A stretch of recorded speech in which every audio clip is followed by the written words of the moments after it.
My wife is overly concerned about our son drifting from God, and is forcing him to quit the things he loves because they will ruin his purity, but it's only making me drift away from her polluted heart. This is the latest in a string of disagreements that we've recently begun to have regarding our son, 12M, as he enters his teen years. I, 39M, met my wife, 37F, in youth group before eventually getting married years later, but she's also been the more stricter one between us, and while I believe in being strict to a point, I believe there are some times when she's been unreasonably strict, times where I've had to step in and put my foot down. I remember when our son asked to skip youth group on a Friday to go to a friend's birthday party, but she said no because God is supposed to come first, and while I get that, I told her she was being unreasonable, along with how missing an occasional Friday wouldn't hurt. A similar conversation took place on one of his birthdays, when he wanted to sleep in, but she wanted him to come. I again chose to tell her that it wasn't a big deal, and although he was allowed to stay home in the end, she was upset in the car and most of the time at church. In addition to this, she doesn't want him to have friends who aren't Christians either, and that was one of the bigger arguments we had. When I asked her why she felt like that, she pointed to many mistakes that she made after drifting from God after graduating high school and thinking that she didn't need him, and that she was trying to help him avoid doing the same thing and stuff like that. I told her that while I understood where she was coming from, forcing him to do/go to something he doesn't want to, will not help him long term and only make him resentful later on, but she's convinced that he'll turn to drinking and other stuff like she did, and she often says those memories often stick with her to the point where she doesn't want him ever having to live her mistakes.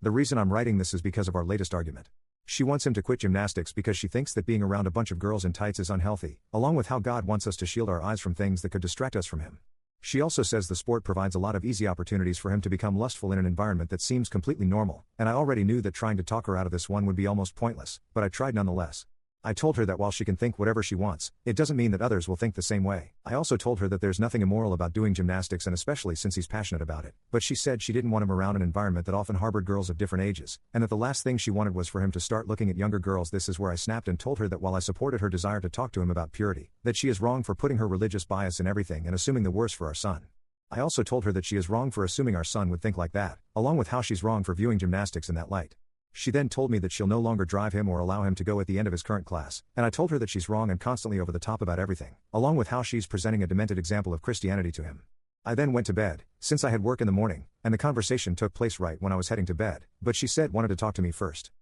When I went to work today, my son called me and told me what she said, that she had told him that this would be his last semester in gymnastics, along with saying that it is her duty to protect him while he lives under our roof. When I came home today, I wanted to talk to her over dinner, and I told him that he could take his food upstairs, but she told him that we were going to eat at the table, and when we were done, she said that her decision was final, since she is the one who has to drive him in the first place, and when I tried to talk to her, she didn't want to hear it. Eventually, I told my son that I would talk to her and not to worry about anything, and he looked a bit better after I said that, probably because he knew I usually sided with him, but I'm slightly torn on this one. She's the one who drives him, and she's the only one who can while I'm at work. I'm considering asking someone else to carpool him, but I'm disgusted by the fact that I even have to do that. But my main issue is how she doesn't want to renew him at the end of the semester, so I'm considering using my own money to pay for it myself, but since our finances are combined, I know she'll throw a fit about it, and there's still the issue of how he's getting there. I'm open to any advice that I can get to make this work. I believe that she's wrong and that he shouldn't have to quit just because of her assumptions, but I also know that the real issue lies within our marriage. I've suggested counseling to her, but she refuses to go, so I went by myself for a while, and it did do some good. I want to make things work, and I understand that she's been through a lot, thus why she's so adamant about him staying close to God. But, I disagree with the way she's going about it, and I'm questioning if I'll ever be able to fully get through to her.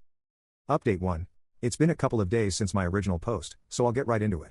When she tried to force him to skip the party to put him first, I overruled it, taking the easy way out. When he wanted to hang out with friends who weren't necessarily Christians and she threw a fit, I wanted to tell her that that's a form of being prejudiced by judging someone based off an imaginary image in our heads that has nothing to do with their actual character and before even meeting them. But I took the easy way again and just told him he was fine to keep them, when I believed that that shouldn't have been an issue in the first place. I did the same thing again in regards to the purity talks that she wanted to have with him too, and I agreed and let her have them, although I was rather quiet during the talk that we had, and I now regret and realize just how much of a mistake that was for these reasons.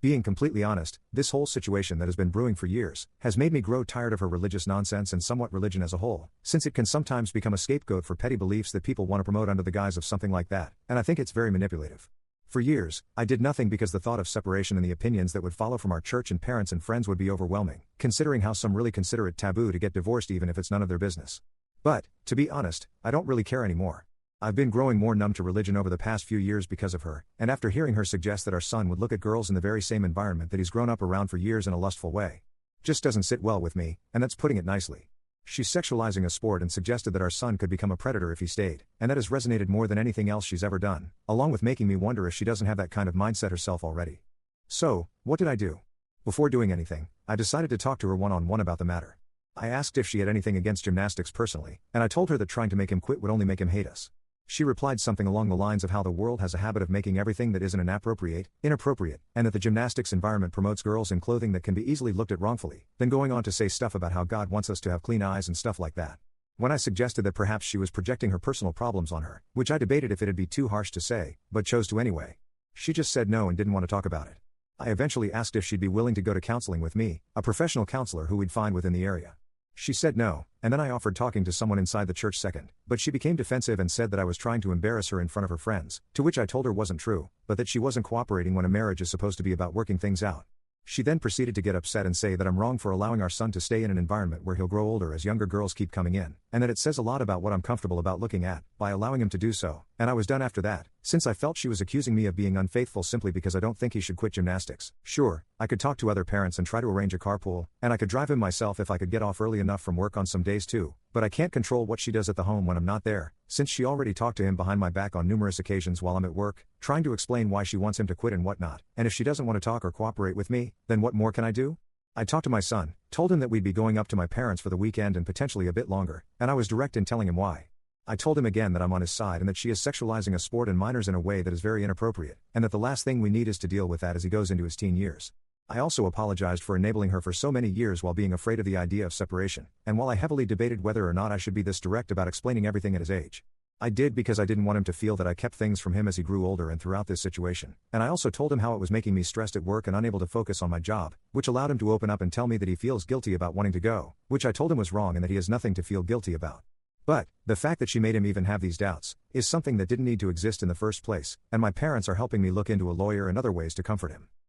A lot of this is on me for allowing it to go on for too long, but I just want to know how to help him with the guilt that he voiced in the aftermath of her words. Besides telling him that I'm on his side and that she's wrong. She's already implanted that doubt whenever he's in the gym now, and I just want to help him navigate it to the best that I can and undo the damage that her BS has caused. As for my wife, she didn't know that we left until after we got there, but I told her exactly why we had left, and she was slightly apologetic on the phone. I asked her again if she'd be willing to go to counseling, but she accused me of trying to manipulate her into going, so I told her to call back if she had a change of heart, but my main priority remains undoing the damage she's done to him while recovering mentally myself and potentially working through a separation unless she shows that she's willing to change, which I have my doubts about, considering we left and she still wouldn't consider counseling. Just being up here though, is more peaceful and needed from the stress of work and being in that home. Update. It's been almost a month, so I wanted to come back to this. I'm not gonna lie, I'm really tired at this point, and I wrote a lot the last 2 times, but I don't think I will this time because I'm really losing my energy about it. Basically, when we were still staying at my parents', I told her why we left and that I'd return if she had a change of heart when we first talked, but she refused to budge on her stance that it is inappropriate for him at his age to be in the same gym at little kids and preferably girls from a purity standpoint, since she believes that the world has a habit of turning everything that isn't sexual into something sexual, and she believes that the sport just serves as eye candy to lustful people who can watch girl run around in leotards as she often points out, and she's told him this BS while I'm at work, and it drove me crazy.